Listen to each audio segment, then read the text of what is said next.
ਬੰਦੇ ਦੀ ਸਭ ਤੋਂ ਵੱਡੀ ਗਲਤੀ ਇਹ ਹੁੰਦੀ ਹੈ ਕਿ ਬੀਬੀਆਂ ਨੂੰ ਸ਼ਾਪਿੰਗ ਕਰਾਉਣ ਵਾਸਤੇ ਬਾਜ਼ਾਰ ਲੈ ਜਾਂਦਾ ਹੈ। ਜਿਸ ਵਕਤ ਬਾਜ਼ਾਰ ਤੁਸੀਂ ਲੈ ਕੇ ਜਾਂਦੇ ਹੋ ਨਾ, ਉਸ ਵਕਤ ਜਨਾਬ ਫਿਰ ਵੇਖਣ ਵਾਲਾ ਹੁੰਦਾ ਹੈ ਕਿ ਇੱਕ ਸੂਟ ਲੈਣਾ ਹੋਵੇ ਤੇ 21 ਦੁਕਾਨਾਂ ਫਿਰਦੀਆਂ ਨੇ।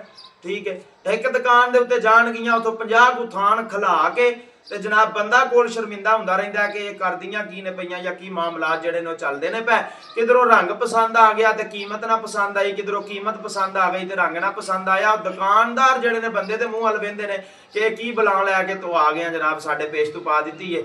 ਬੰਦੇ ਫਿਰ ਉਹ ਤੋਂ ਸ਼ਰਮਿੰਦਾ ਹੁੰਦੇ, ਕੀ ਕਰਦੇ ਨੇ ਫਿਰ ਜਨਾਬ, ਉਹ ਜਿਸ ਵਕਤ 2-3 ਸੂਟ ਵੇਖ ਲੈਂਦੀਆਂ ਨੇ ਤਾਂ ਨੱਕ ਮੂੰਹ ਵੱਟਦੀਆਂ ਨੇ ਤੇ ਫਿਰ ਜਨਾਬ ਉਹ ਕੀ ਕਰਦੇ ਨੇ, ਉਥੋਂ ਚੁੱਪ ਕਰਕੇ ਬਾਹਰ ਨਿਕਲ ਕੇ ਜਾਂ ਮੋਟਰਸਾਈਕਲ ਤੇ ਬਹਿ ਜਾਣਗੇ ਤੇ ਜਾਂ ਬਾਹਰ ਕਿਸੇ ਰਕਸ਼ੇ ਦੀ ਗੱਡੀ ਤੇ ਜਾ ਕੇ ਬਹਿ ਜਾਣਗੇ। ਚਲ ਆਪੇ ਫਿਰ ਫਰਾ ਕੇ ਆ ਜਾਵੇਗੀ ਤੇ ਆਪੇ ਜਨਾਬ ਜੇ ਕੋਈ ਪਸੰਦ ਆਊਗਾ ਤੇ ਠੀਕ ਹੈ, ਨਾ ਆਏਗਾ ਤੇ ਨਾ ਸਹੀ। ਬੰਦੇ ਇੱਕ ਨੇ ਆਖਿਆ, ਉਸ ਆਖਿਆ ਬਈ ਅੱਜ ਮੈਂ ਗਿਆ ਨਾਲ ਲੈ ਕੇ ਆਪਣੀ ਘਰ ਵਾਲੇ ਨੂੰ ਸ਼ਾਪਿੰਗ ਕਰਨ, 21 ਦੁਕਾਨਾਂ ਫਿਰੀਆਂ ਤੇ ਕੋਈ ਸੂਟ ਨਾ ਪਸੰਦ ਆਇਆ। ਆਖਰੀ ਦੁਕਾਨ ਤੋਂ ਜਾ ਕੇ ਇੱਕ ਸੂਟ ਪਸੰਦ ਆਇਆ ਹੀ ਆਇਆ ਤੇ ਜਨਾਬੇ ਵਾਲਾ ਕੀ ਹੋਇਆ, ਉਹਨੇ ਕਿਹਾ ਜੀ ਇਹ 200 ਰੁਪਇਆ ਮੈਂ ਘੱਟ ਦੇਣਾ। ਦੁਕਾਨਦਾਰ ਆਖੇ ਨਹੀਂ ਮੈਂ ਇੰਨੇ ਹੀ ਲੈਣੇ ਨੇ। ਉਹ ਰੌਲਾ ਪੈ ਗਿਆ, ਬੰਦਾ ਕਹਿੰਦਾ ਮੈਂ ਆਪਣੀ ਜੇਬ ਵਿੱਚੋਂ 200 ਰੁਪਇਆ ਦਿੱਤਾ। ਮੈਂ ਕਿਹਾ ਯਾਰ ਰੌਲਾ ਮੁਕਾ ਤੇ ਸੂਟ ਉਹਦਾ ਮੇਰੇ ਹੱਥ ਫੜਾ।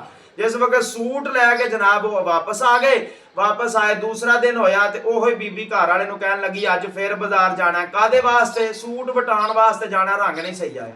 ਇਹ ਜਨਾਬ ਚੇਂਜ ਕਰਨ ਵਾਸਤੇ ਜਾਣਾ ਹੋ ਸਕਦਾ ਵੀ ਕੱਲ ਰੰਗ ਠੀਕ ਸੀ ਤੇ ਅੱਜ ਖਰਾਬ ਹੋ ਗਿਆ।